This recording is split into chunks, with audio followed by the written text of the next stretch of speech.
के रत्न थे अकबर के Birbal.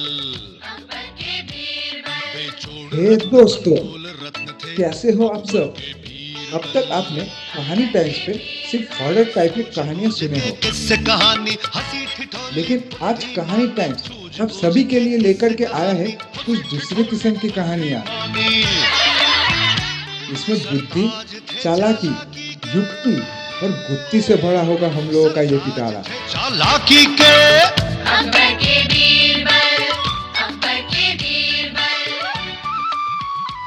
So for this time friends, Kahani Times present none other than Kahanias of Akbar and Birbal series दोस्तों। बूढ़े बच्चे सबके प्यारे, अजब तरीके न्यारे न्यारे। चोरों के लिए कोतवाल थे। तो चलिए सुनते हैं कि राजा अकबर किसकी दुविधा लेके बीरबल के पास आते हैं। अकबर के बीरबल, अकबर के बीरबल, अकबर के बीरबल, अकबर के बीरबल, अकबर के बीरबल। और बीरबल अपनी चालाकी और हाजिर जवाबी से कैसे उसे सुलझाते हैं। अकबर के बीरबल, अकबर के Birbal. Let's jump into it दोस्तों। तो आज की कहानी बादशाह का तोता। अकबर एंड बीरबल।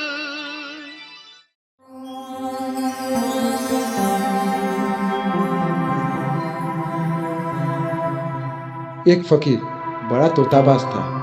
वो तोता बाजार से तोता खरीद कर लाता था और उसे भली प्रकार शिक्षित कर अमीर उमराव को बेच देता था। एक दिन वो अपने नियम के अनुसार एक बहुत ही अच्छा तोता को खूब सिखा पढ़ाकर बादशाह को भेंट दिया। बादशाह तोते की खूबसूरती और इल्मियत से निहायत ही खुश हुआ और वो उसे एक सूबी से सेवक को सौंप दिया और उसको बोला,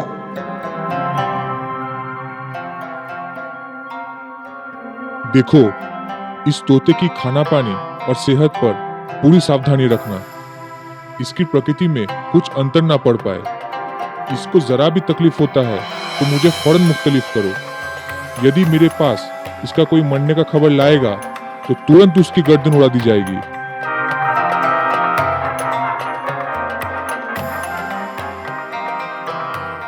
कुछ दिनों तक तोता सही सलामत था, लेकिन धीरे धीरे तोता का स्वास्थ्य बिगड़ने लगा और ऐसे ही करते करते तोता मारा गया। बेचारा सेवक बहुत डरा हुआ था। उसे अपने जीवन रक्षा का कोई रास्ता नहीं दिखलाई पड़ रही थी। दोनों प्रकार से मृत्यु का सामना था।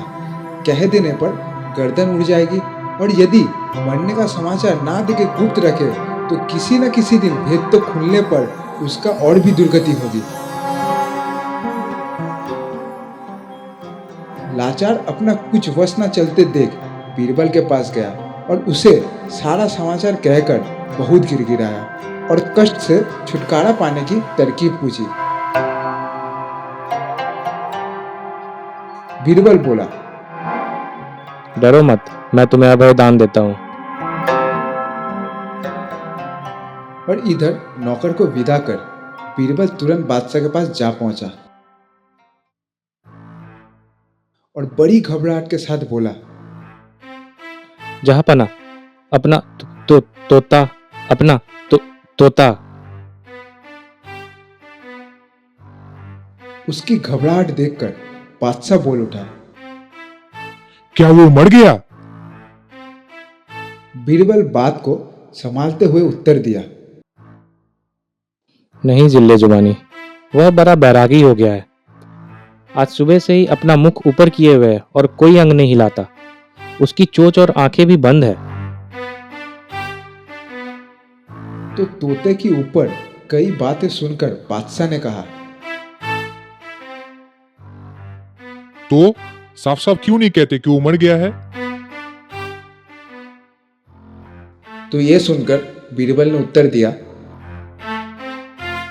आप चाहे कुछ भी कहे, परंतु मेरी समझ में तो यही आता है कि वह मौन होकर तपस्या कर रहा है। आप चलकर स्वयं देख लेते तो बहुत अच्छा होता। बादशाह ने बीरबल की बात मान ली और दोनों तोता के पास पहुंचे। तोते की ये दशा देखकर बादशाह ने बीरबल से पूछा, बीरबल, कहने को तो तुम बड़े चतुर बनते फिरते हो, फिर भी तोते की मरने की खबर तुम्हें नहीं मिली। यदि यही बात तुम मुझे पहले कह दिए होते तो मेरे को यहाँ पे आने की क्या जरूरत थी? बीरबल ने उत्तर दिया, जिल्ले जुबानी, मैं लाचार था, क्योंकि यदि पहले ही बता दिए होता तो जान से हाथ धोना पड़ता। उसकी इस चालाकी से बादशाह बहुत खुश हुआ और उसको अपनी पहले आज्ञा का स्मरण हो गया। उसने बीरबल की बड़ी प्रशंसा की और एक बड़ी रकम पुरस्कार में देके उसको विदा किया।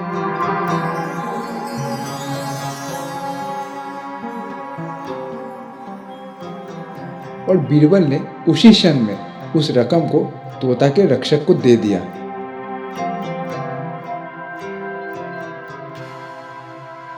इस प्रकार से बेचारे सेवक की प्राण रक्षा हुई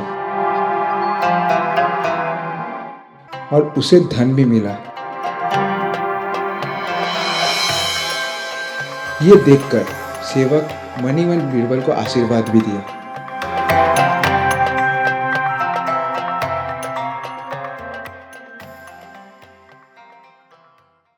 अगर हमारी कहानी आपको अच्छी लगी हो तो प्लीज़ सब्सक्राइब कीजिए और नीचे दिए गए बेल आइकन को प्रेस कर दीजिए। और हाँ, लाइक, शेयर एंड कमेंट करना मत भूलिएगा।